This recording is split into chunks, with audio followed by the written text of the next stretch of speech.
ancha munasqa wayqipanaykuna, noqa kusisqa kashani kankunawan huk ratulla imanaypaq. Ichaqa kunaytan ancha kusisqa kashani. Imarayku, dos grandes amigos míos han fallecido. El primero, la semana anterior, un sacerdote nacido en Ñuñoa, Hilario Huancamamani, un hombre que dentro de su sacerdocio supo luchar por los derechos de los demás. O sea, su sacerdocio fue un constante solidarizarse con el pueblo pobre de aquí y de otros lugares. El COVID se lo llevó. Yo recuerdo que en los años 80, cuando arreciaba el terrorismo, coincidimos en un trabajo conjunto. Él fue el vicario de la Vicaría de Solidaridad de Yaviri y yo de la Vicaría de Solidaridad de Puno. Y en segundo lugar, mi gran amigo también, don Julián Ramírez Benavente. Nos conocimos hace más de 10 años a raíz de que su esposa Emma falleció y cultivamos una gran amistad. Y era un amigo de la parroquia, decía nuestra parroquia, Pueblo de Dios. Y él me enseñó a mejorar la raza de los animalitos. Ustedes saben que en esta parroquia no hay cobros, entonces tenemos ingresos de otras maneras. Y uno de ellos, importante, es la crianza de ovejas, gracias a él, ovejas Asaf. Y él así era, ¿no? Generoso, ayudaba a otros para que también prosperaran.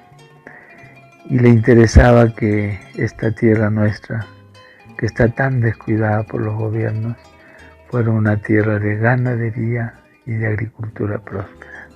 Tenemos que continuar empeñados en ese desafío, en homenaje a nuestro hermano Julián Ramírez. Mis condolencias a sus hijos y su hija Maritza y a toda su familia. Su obra debe continuar.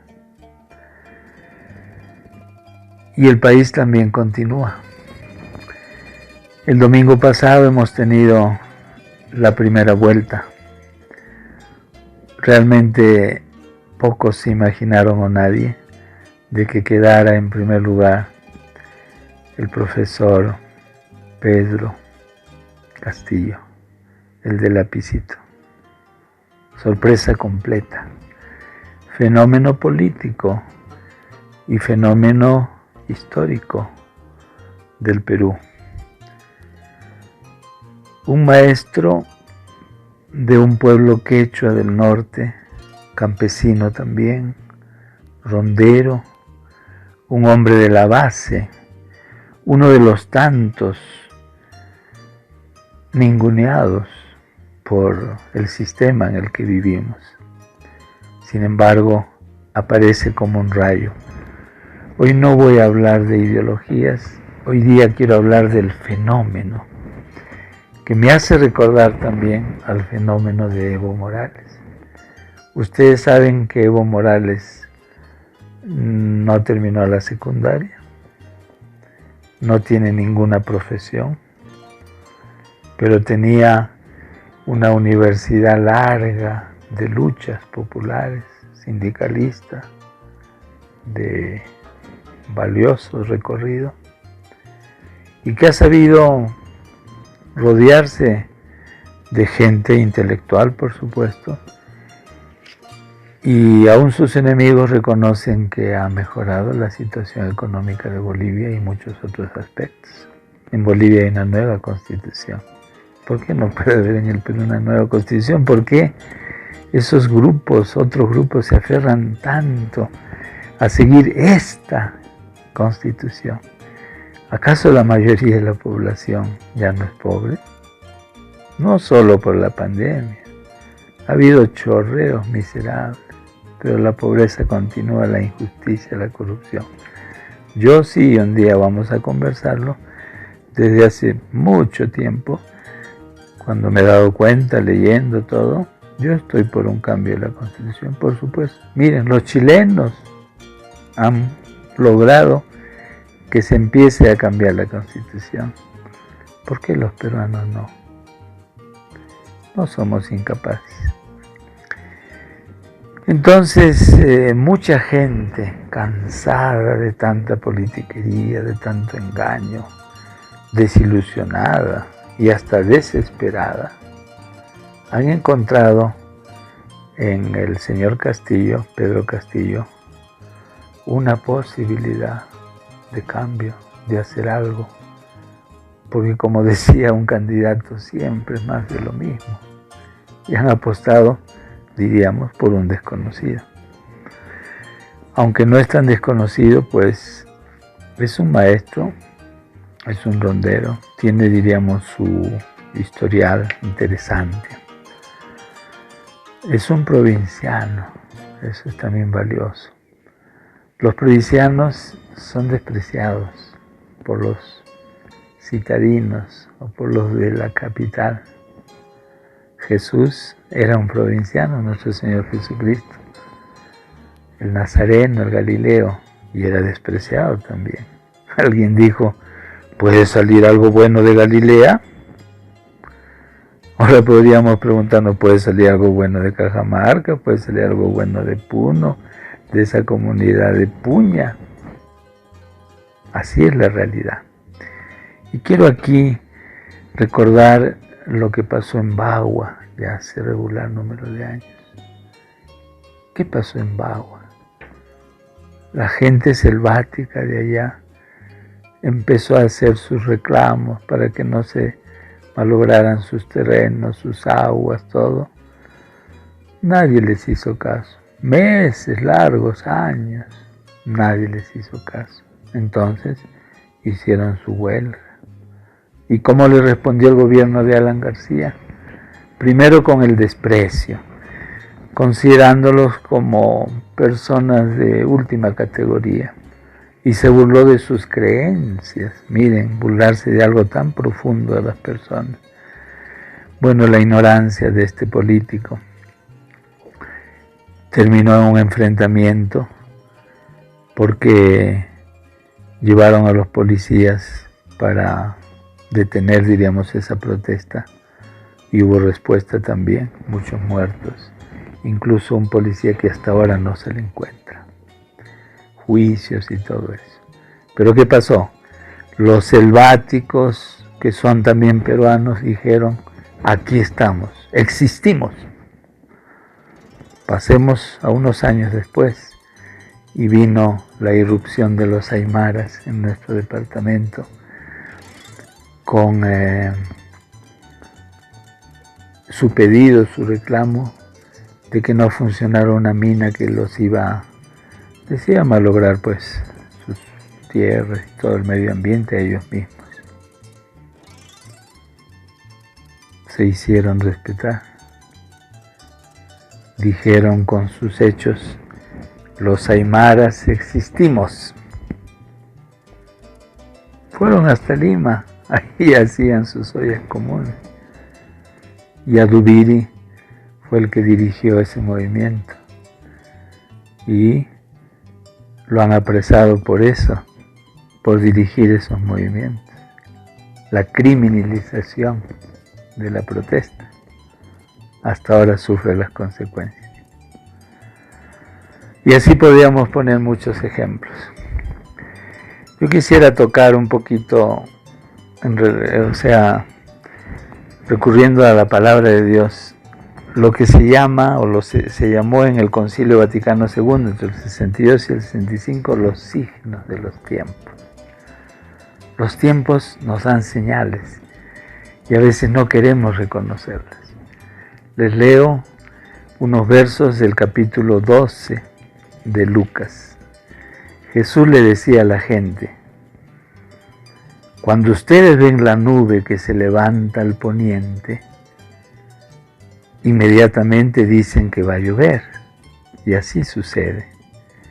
Cuando sople el viento sur, dicen que hará calor, y así sucede. Hipócritas. Ustedes saben interpretar el aspecto de la tierra y del cielo y no comprenden el tiempo presente. ¿Por qué no comprendemos el tiempo presente del Perú? Estas son señales, signos. El famoso psicólogo Jorge Yamamoto dijo hace unas horas que Castillo ha sabido interpretar la desazón del pueblo. También si miramos Lucas capítulo 1, en ese canto de María, después de tener la vivencia de ser madre del Hijo de Dios, en ese canto dice, versículo 52, capítulo 1, sacó a los poderosos de sus tronos y puso en su lugar a los humildes. Y eso hay que tenerlo en cuenta en circunstancias parecidas. Yo no estoy hablando ni diciendo que es el mejor o el peor, estoy hablando del acontecimiento ahora. Ya habrá tiempo para profundizar. Pero el acontecimiento, el hecho concreto, es que es un hombre de la base y del pueblo que ha salido primero. No por una gran mayoría, pero una mayoría, la mayoría que hubo. Y aquí, por último, quiero citar a la primera carta al primer libro de Samuel, Antiguo Testamento, capítulo 16, en que Yahvé quiere ya encontrar un rey para Israel, porque Saúl no había actuado bien. Saúl se había vuelto un hombre, diríamos, que más bien hacía daño al pueblo y no el bien. Entonces le encarga al profeta Samuel para que busque a un rey nuevo, para que vean cómo son estas cosas. Nosotros pensamos siempre en que los que han estudiado, los más simpáticos, los más altos, los más no sé qué, son los que tienen que tener un cargo. Pero ¿qué pasó aquí? Fue pues Samuel donde Jesé, ahí le dijo Yahvé, de ahí va a salir. Y le dijo Jesé, primero le dijo, vengo a hacer un sacrificio, hablaron todo, hicieron el sacrificio. Y le dijo, preséntame a tus hijos, le dijo. Y empezó pues por el mayor, ¿no? Uno alto, buen mozo. Y Samuel dijo, no es. Pasaron los 7 hijos. Y dijo, no es. Y le dice el profeta Samuel a Jesé, ¿no hay algún otro más? Ah, sí, le dijo el último, David, el que pastea las ovejitas. Llámalo. Hoy no almorzamos si no viene David con nosotros. Y lo ungió como rey de Israel a ese muchacho. Son las enseñanzas de la historia, también la historia bíblica. ¿Qué decir al final? Que como ciudadanos y ciudadanas debemos sentirnos responsables de nuestro país, interesarnos en la política, se los he dicho siempre, porque la política no es otra cosa que las acciones a favor del pueblo o en contra del pueblo. Y si queremos hacer algo a favor del pueblo, tenemos que intervenir en política, ya sea en la política en general, como ahorita yo, en la política en general doy mis opiniones, o ya sea en la política partidaria, en particular, participando pues, para entrar al gobierno de distinto nivel. Y sentir como pueblo confianza en nosotros mismos. Somos el pueblo. Yo tengo un poema que dice, somos el pueblo. Y un día se los voy a leer. Fue a raíz de una masacre que hubo hace muchos años. Somos el pueblo. Sentir esa confianza como pueblo pobre, mejor dicho, empobrecido, porque no siempre fuimos pobres, pero un pueblo que quiere resurgir y va a resurgir. Y con esto, con los sentimientos de cariño hacia ustedes y agradecimiento por escucharme, les digo, Hamu Semanakama, Hiki Sin Kama.